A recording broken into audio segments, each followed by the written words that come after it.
Ayıplap meni iki gözün yaşmıyor, yaki paramuş eyleyip senin kalbin kaçmıyor.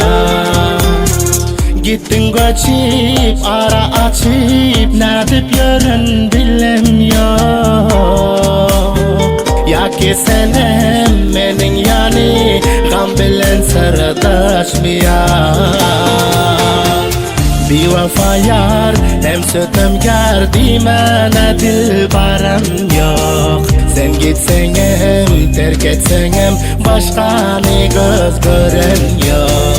Yeke yalnız kaldım sensiz biçare men avara.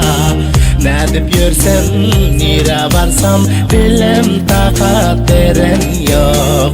Rakiplerin, düşmanların sözün aladın yani. Gün be günden indi menden uzak oladın yani.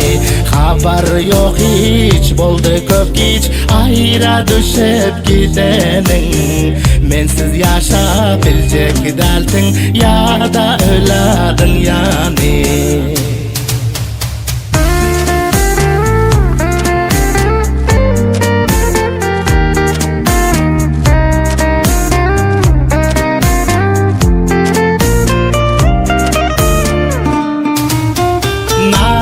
Edip kencürenir yürek divana sensiz. Yaki düşüp kaldın mı ya gamlı zindana mensiz. Ya var hami yap yadında yarılman ta yüreğin. Yaki derdin gam astında kalsın tenhana onsiz.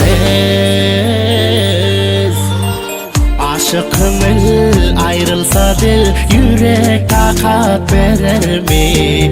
Mayus olup kalsa ölüp yürek kayda borar mi?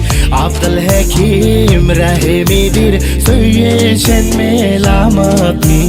Cuma durdu can diğer ayrılan yakşı gün görer mi?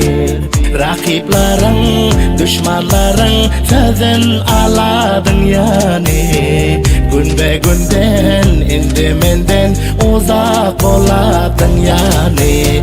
Haber yok hiç boldu köp geç ayra düşüp gidenin. Mensiz yaşabilecek deltin ya da öladın yani.